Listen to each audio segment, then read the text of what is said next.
applications have been approved so far. Claims will be processed daily until the cutoff date, the 15th of September. The Prime Minister also announced that following a decision by Cabinet, the Federation will allow vaccinated cruise passengers to enter the Federation utilizing antigen tests or rapid testing. Regarding the manufacturing sector, the Prime Minister said it is showing signs of a strong comeback. He said most of the manufacturing entities are operating and more than 1,200 persons are back to work in the sector. Meanwhile, the Prime Minister also pointed out the resumption of several major airlines making stops in St. Kitts Nevis, including the American Airlines Miami daily flight to St. Kitts, which will resume on Tuesday, November 2. The press conference was aired live on ZIZ Radio and TV and was streamed live on www.zizonline.com. An autopsy was performed on the body of 24-year-old Ziron Roberts on August 20 by resident pathologist Dr. Adrian Nunez. Roberts was killed in a fatal motorcycle crash, and Dr. Nunez concluded that death was due to hypovolemic shock and multiple traumatic injuries as a result of motor vehicular accident. The fatal traffic accident occurred at Douglas Estate on the 18th of August. The police say sometime before midday, motor pickup PA7453, which is registered to the cable company but was being driven by Ronald Fifield of Carden Avenue, was traveling from north to south on the main road at Douglas Estate. When he reached the vicinity of the mango tree, he was making a right turn into Carafesta Village, Phase 1. A second vehicle was coming from the opposite direction along the main road and slowed down to give way to the truck. Ziron Roberts of Newtown was riding motorcycle PA1426. Roberts reportedly overtook the vehicle that slowed down and collided with the pickup. The district medical doctor arrived and pronounced Roberts dead at the scene. This is the second road fatality being investigated by the police to date. Also being investigated is a fatal accident that occurred in Keon on July 29. That accident also involved a motorcycle, PA5745, which is owned by Chesson Glasgow of Challengers but was being ridden by Gavin Herbert of Limekiln. Investigations so far have revealed that sometime after 3 p.m., PA5745 was traveling from Bastair to Keon, and when the motorcycle arrived near the junction at Spooners, the rider lost control of the motorcycle and collided with the curb wall. In the process, Herbert hit a tree and the curb wall. He was transported to the JNF General Hospital, where he succumbed to his injuries on July 31. An autopsy was performed on Herbert's body on August 4 by resident pathologist Dr. Adrian Nunez, and Dr. Nunez concluded that death was due to intracerebral hemorrhage by severe head injury. In other news, the St. Johnson Methodist Church Young Adult and Children's Fellowship visited ZIZ Broadcasting Corporation on Tuesday. The group, accompanied by Sonia Body Thompson and Vinelma Hanley, was given a tour of the radio studio by Norina Hanley, where they were given the opportunity to go live on air with radio personality GQ on the morning show. On the TV side of ZIZ, Carla Berridge, news anchor, gave the young persons a tour of the newsroom where they met Shanique Harvey and Mervan Thompson and got the opportunity to see what happens in the newsroom. They were also given a tour of the transmission area and the studio where live productions are aired. Sonia Body Thompson spoke of the significance of the visit.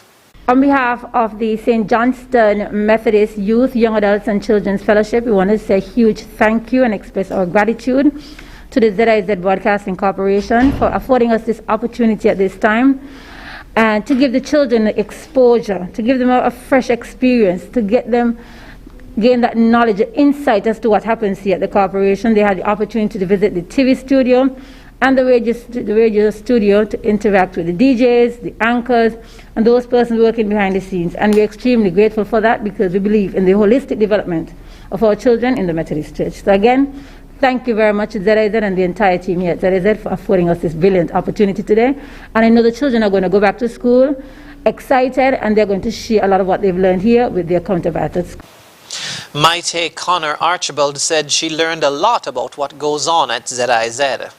It was very educational, and We learned a lot of stuff on how they edit the clips on TV and how the people who are saying news read the news for everyone to hear.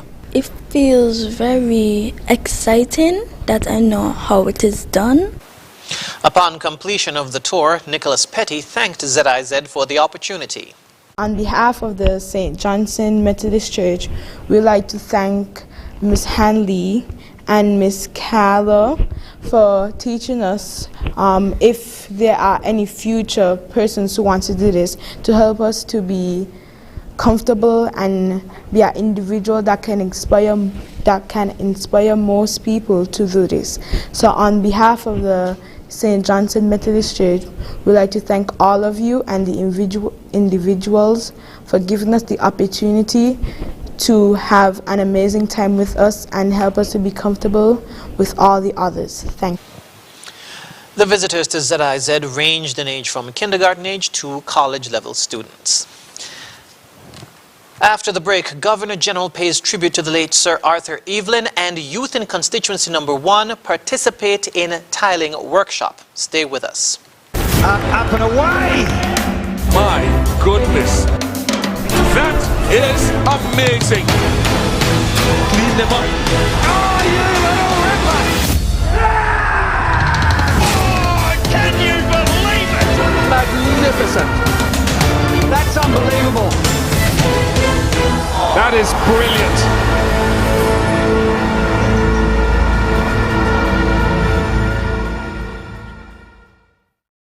Triple the joy at home as you elevate your experience with Flo's new Triple Play bundles. For the first time ever, bundle up and save on internet, TV, and home phone together for more satisfaction. For as low as $175, enjoy up to 35 megabits per second super fast internet, 70 TV channels with HD entertainment, and free landline minutes with the all-in bundle. Visit your nearest Flo store to sign up for a Triple Play bundle.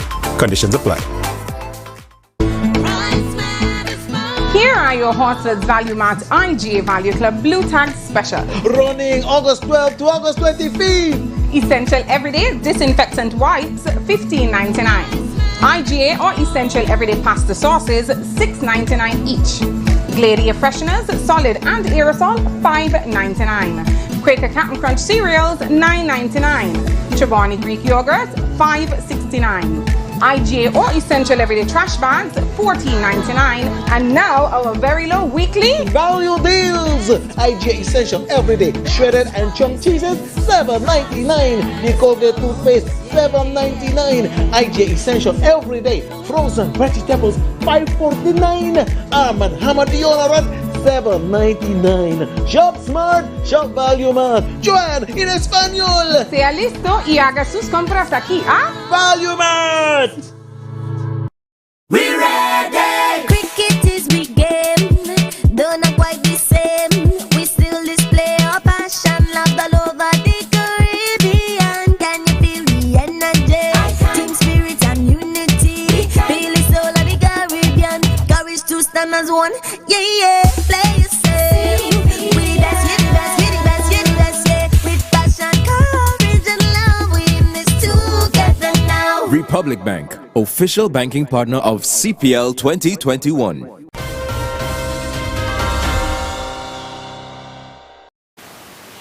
Welcome back. The following is a press release from Government House.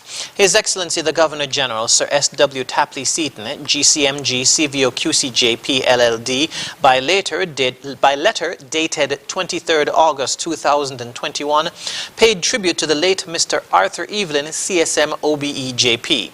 The tribute is as follows. I wish to pay a most respectful tribute to the late Arthur L. Evelyn, CSM OBE JP. I first interacted with the late Mr. Evelyn when he became a member of the very first Nevis Island administration in 1983 upon attainment of independence. I was always aware of Mr. Evelyn's humility and humanity and the respect which was accorded to him at all times. His was a life of service, whether in the public or private sphere. He was an innovator, wishing to ensure that what mattered was that service was given to his fellow citizens. At all times, he was an affable individual and a person whose life and work were an inspiration to us all. On behalf of all of us, I pay tribute to this icon and statesman and pray that his soul will rest in eternal peace. The late Arthur Evelyn was laid to rest on Monday. The youth in Constituency Number 1 are benefiting from their parliamentary representative, the Honourable Dr. Jeffrey Hanley's outreach training initiative, as a number of them are now participating in a tiling workshop. In an interview with ZIZ News, Dr. Hanley explained that the rationale behind the initiative stemmed from concerns expressed by residents of the constituency. He said he saw it fit to contribute to the community by renovating the Tucker Clark Primary School.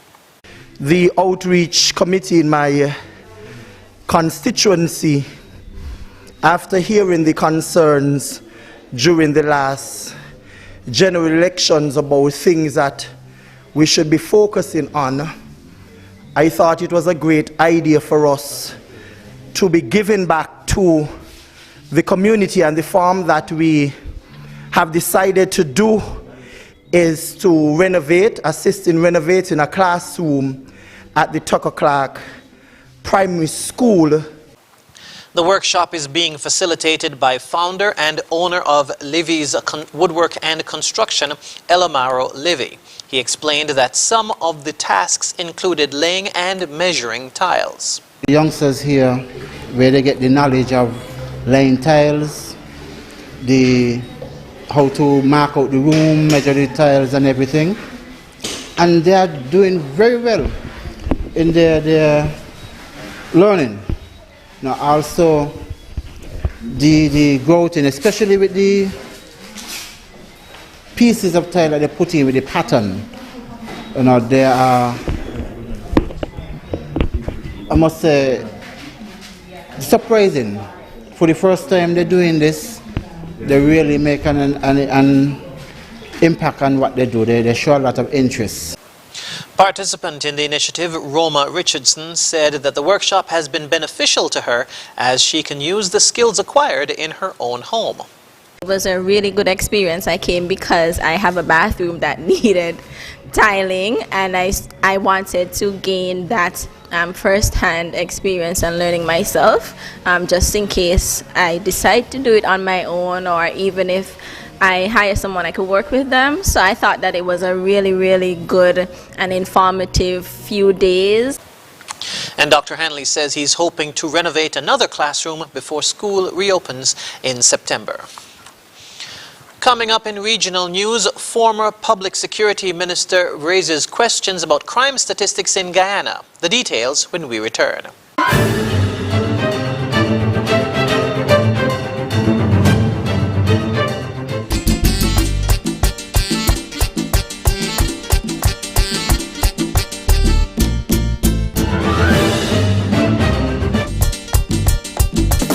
Yo! You look like the dude who was shopping at Furniture and Appliances. See, my friend, you look like you buy something from the Ashley Home Store. How you know? Because we get the cashback coupons and the free groceries for a year! Cashback is back at Horsford's Furniture and Appliances and Ashley Furniture. Shop now and get a chance to win free groceries for 1 year.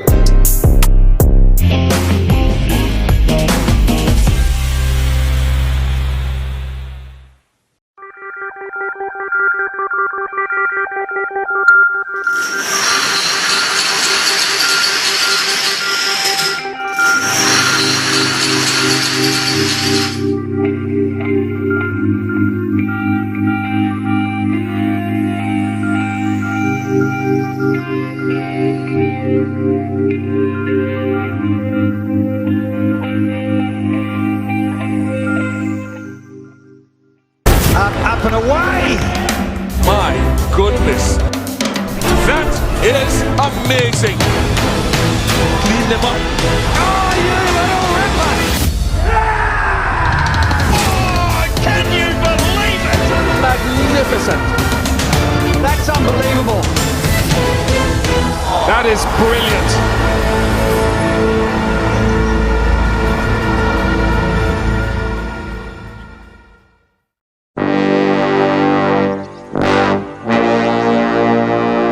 Want to get away?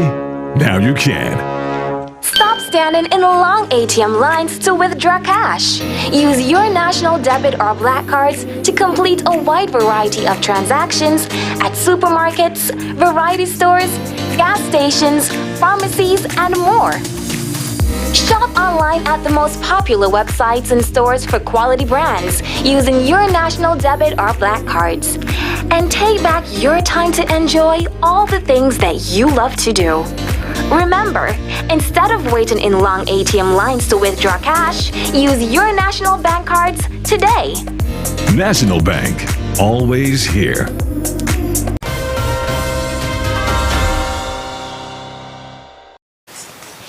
Regionally, Guyana's former public security minister says he's skeptical about the crime figures released by the police to the Guyana Chronicle. More from Travis Chase of HGP Nightly News. The Guyana Police Force last week released statistics only to the state-run Guyana Chronicle, purporting to show that serious crimes have decreased across Guyana. The analysis provided by the police covered the periods January 1 to August 9, 2021 and January 1 to August 9, 2020. According to that report, there were 78 murders as of August 9, resulting in a 17.9% reduction when compared to the same period in 2020, which had recorded 95 murders. Robbery under arms, according to the police, dropped by 34.7%. Former Public Security Minister under the APNU-AFC government, Kemrad Ramjatan, is skeptical about those figures released by the police. Mr. Ramjatan believes that crime under the PPP government is underreported, especially against foreigners and migrants. Mr. Ramjatan was at the time speaking on social media program Alliance on the Move. And as I said, I am very skeptical of all the statistics that are coming out to the police force. A lot of people who are Venezuelans and Brazilians and Chinese, when they get beat up and robbed on the road, they're not going to the police. First, they get a little language problem and so on. So we're seeing a lot of these things from the crime correspondence that we have in the smartphone holders. A careful breakdown of the police stats released to the Guyana Chronicle claims that as of August 9, close to 80 persons were killed already for 2021 in Guyana, with 187 rape cases reported for 2021. The images you are currently viewing were taken during the Smart City Surveillance Cameras launch. The high-tech system from China can perform face and car license recognition.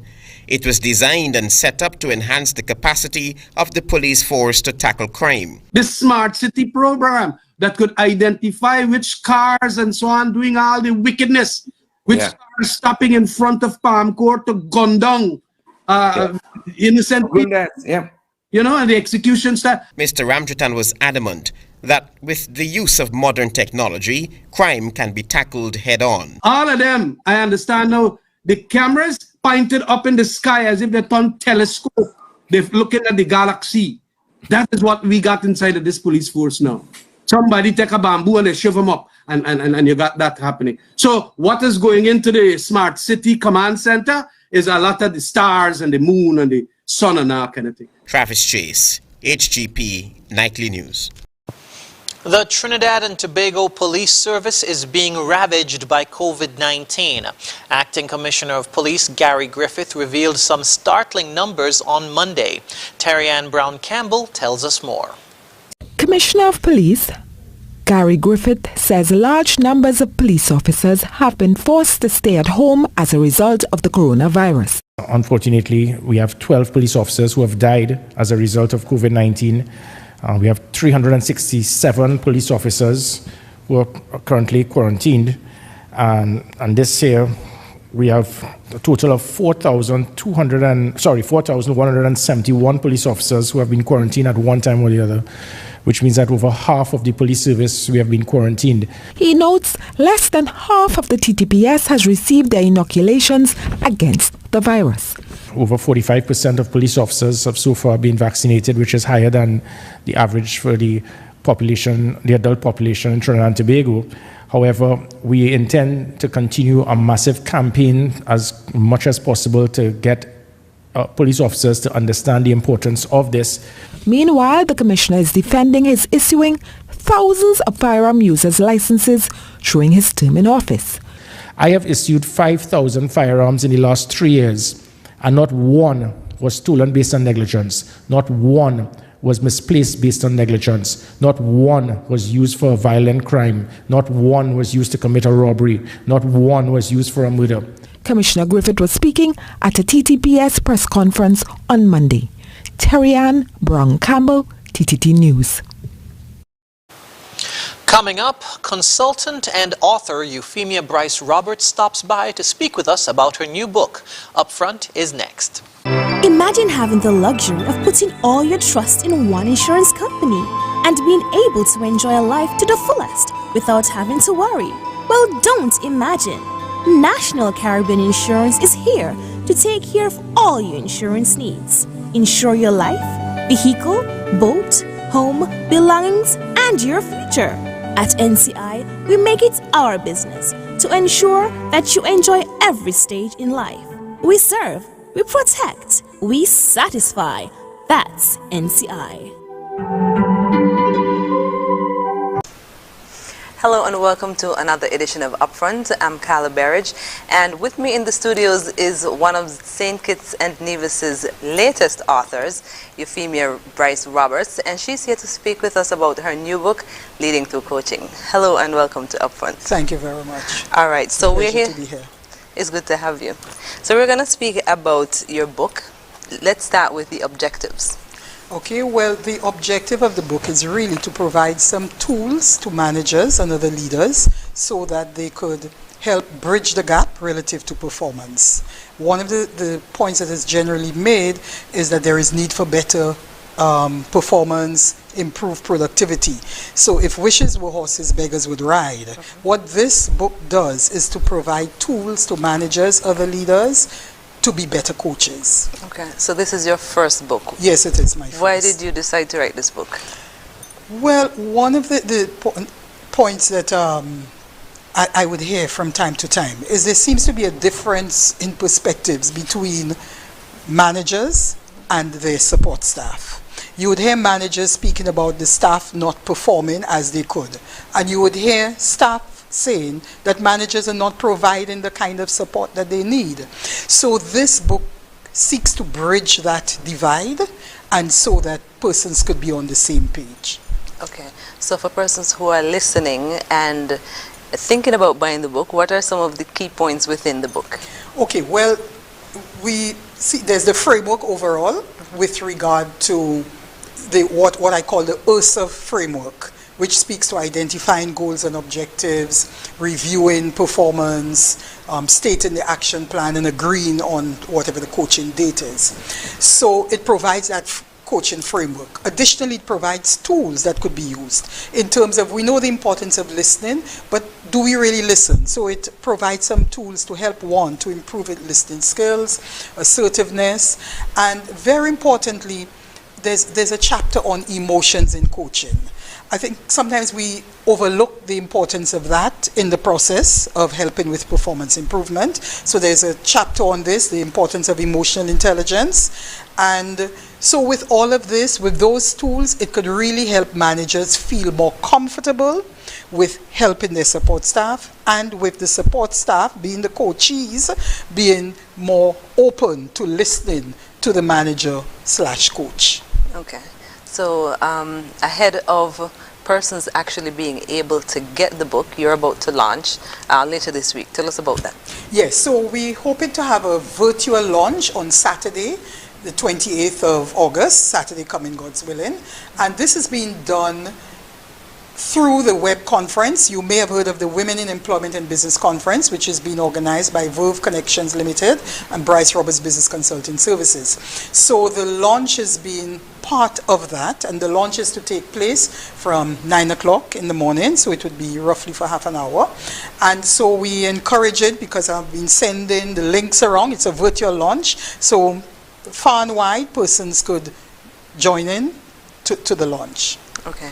Now, as we wrap up, I want to give you the opportunity to just invite persons to join the launch and to purchase the book. Okay, thank you very much. Yes, so all, I'm calling all students, particularly students at the tertiary level, because it's a case of helping you with your preparation for the world of work, managers, other leaders, that really encourage you to get the book, because it really provides, it seeks to fill the gap which really exists. And you yourself may have picked up in terms of your interaction with one another, managers and supervisors and line staff, in terms of that gap that exists. And this book seeks to fill that gap. And so I strongly encourage students, managers, other leaders to do so. Very often we associate coaching with the playing field, but this is now coaching on the business field. And just as we have excellence through coaching on the playing field, we are looking for excellence on the business field. So you are encouraged to purchase the book, and it could also be used as a gift that one could give to yourself and give to others. Organizations could buy a set for their staff, really encouraging the staff to really perform better. And the book is available both in print and e-copy. They're available internationally on Amazon and various other distributors like Barnes & Noble. And even right now, the e-copy is available via Barnes & Noble. And we're also hoping to have it locally. So we're in the process of speaking with local distributors. Okay. Thank you very much. I want to thank you so much for coming and speaking with us on Upfront this evening. Thank you. This has been Upfront. I'm Carla Berridge. We've been speaking with Euphemia Bryce Roberts about her new book, Leading Through Coaching.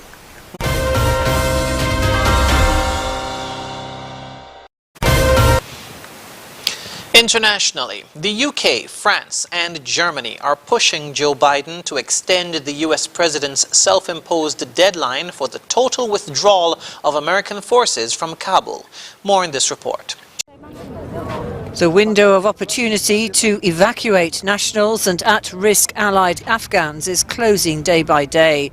The crisis has triggered today's emergency virtual meeting of G7 nations called by the UK Prime Minister Boris Johnson as this year's chair of the group. The main aim, to persuade President Biden to extend the August the 31st deadline for pulling out his troops. Once that happens, the evacuation window will be shut. Biden's G7 colleagues need more time. Washington hasn't ruled out an extension, but it looks unlikely. As the president has said before, we believe that we have time between now and the 31st to get out any American who wants to get out. For their part, the Taliban are clearly hostile to any extension, saying there will be consequences. If they extend it, that means they are extending occupation. While there is no need for that, I think it will deteriorate the relation, that will create mistrust between us. If they are intent on continuing the occupation, so it will provoke a reaction. As some of the first Afghan evacuees begin to arrive in the United States, their futures will also be on the G7 meeting agenda. Along with ensuring as many Afghans as possible can leave Kabul, the leaders will also be looking into coordinating a resettlement program and how to encourage the Taliban to form an inclusive government. In Australia, the rising number of COVID infections across New South Wales, Victoria and the Australian Capital Territory has not undermined the plan to exit out of the pandemic. More in this report. Compared to the millions living in lockdown further south, the Sunshine State is relishing its freedom. You can go to work, you can go to school, you can go watch sport, you can play community sport, you can go to a restaurant, you can go out. We haven't given up. The Queensland Premier suggesting her New South Wales counterpart has done just that. Every state is going to go through this in their own way. Hundreds of daily cases in New South Wales threatening to bring unstuck an agreement on the way forward once the nation reaches much higher levels of vaccination. Well, the National Cabinet agreed the plan, and it's not a deal with me.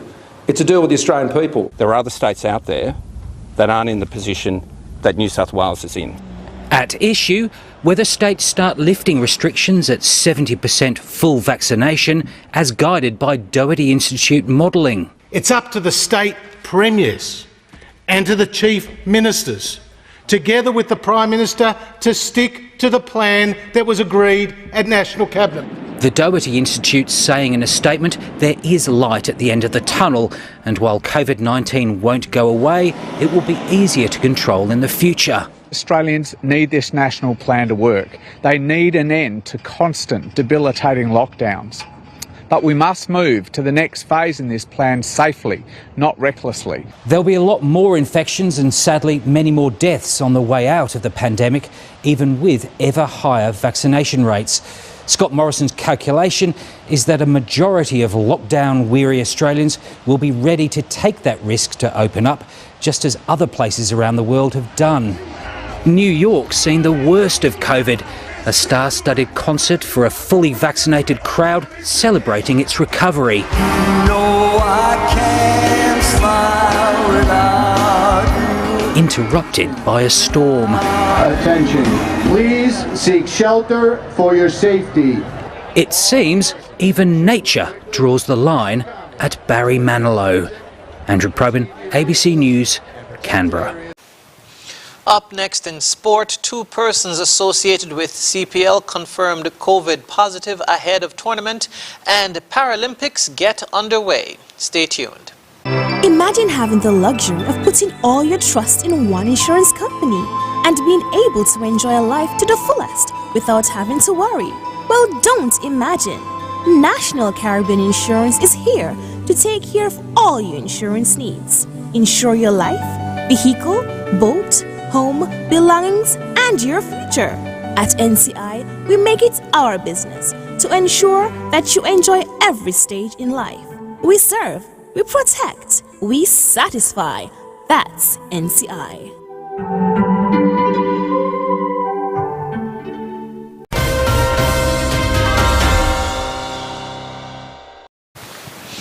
First up in sport, 2 persons associated with CPL have tested positive for COVID-19 ahead of the start of the Caribbean Premier League tournament, which begins on August 26. According to a CPL release, 255 travelers have arrived and entered into the tournament bubble. Following a rigorous testing process, 2 cases of COVID-19 were detected. Others were tested in accordance with the contact tracing process, and no further cases have been identified. The 2 individuals who tested positive for COVID-19 are in isolation. As per the comprehensive protocols put together by the Tournament Organizing Committee, Hero CPL's medical advisors and the health authorities in the Federation, the release further stated. Michael Halls, Hero CPL's Tournament Operations Director, is quoted as saying, "The 2 positive cases were identified quickly following on-arrival testing and were flagged with Hero CPL while in-room quarantine was still taking place for those individuals. The tournament bubble remains intact and there's been no exposure to the wider public in the Federation. We're looking forward to getting the cricket underway on the 26th of August." End quote. The Tokyo Paralympics has opened with fireworks, music, acrobats and clowns in the same empty stadium that hosted the opening and closing ceremonies of the Olympics. Japanese Emperor Naruhito got the event underway, this time with the theme, "We Have Wings." The opening ceremony at the National Stadium was more low-key than at previous Paralympics due to the coronavirus pandemic and a lack of spectators, but still included plenty of celebration. It was a circus-like beginning with performers and vibrant music marking the start of the long parade of athletes. The opening ceremony featured the national flags of the 162 delegations represented. New Zealand chose to skip the ceremony due to coronavirus fears. The Games, with the sporting action starting on Wednesday, will feature 539 events across 22 sports hosted at 21 venues, but spectators are barred because of the worsening coronavirus situation in the country. The organizers admitted last week that the Paralympics will be held under quote-unquote very difficult circumstances as Japan struggles with record daily COVID cases and an overwhelmed medical system, and Tokyo remains under state of emergency until the 12th of September. The Paralympics are being held without fans, although organizers are planning to let some school children attend, going against the advice of much of the medical community. When we come back, we'll have another look at the stories that made the headlines. Stay tuned. The Prime Minister of St. Kitts and Nevis, Dr. the Honourable Timothy Harris, wants to alert the public about fake Facebook and social media accounts that are circulating. These sites may look genuine, but they're not. These fake sites may use the Prime Minister's photo and name, but their only intention is to spread misinformation through false and scandalous information. Some of these pages are scams and will attempt to dupe you out of money. Do not trust them. You can find the real Prime Minister Harris on Facebook, Twitter, and Instagram by searching for his official handle, which is @PMHarrisKN. Facebook, Twitter, and Instagram pages that claim to be the Prime Minister's but do not have PM Harris KN right after the / are fake accounts. These should be reported to the respective social media sites. You can also report fake social media accounts to presssec@gov.kn. That's PRESSEC@gov.kn. Facebook has verified Prime Minister Harris's official page by placing a white check mark inside a blue circle next to the Prime Minister's name, Dr. the Honourable Timothy Harris. This blue circle appears just above @PMHarrisKN. Also, be alert. If the person claiming to be either the Prime Minister or another government official asks you for money through instant messenger, direct message, or any other means, this is a scam and not a real charity.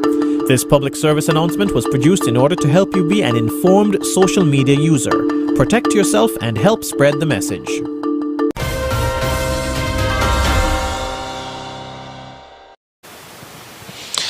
We now wrap up with a recap of the top stories. Prime Minister Harris outlines nation's recovery plans during a monthly press conference. Autopsy results released from recent traffic fatalities, and Methodist youth tours ZIZ studios. And that's it for the ZIZ Major Newscast. Thank you for joining us. I'm Jason Davis.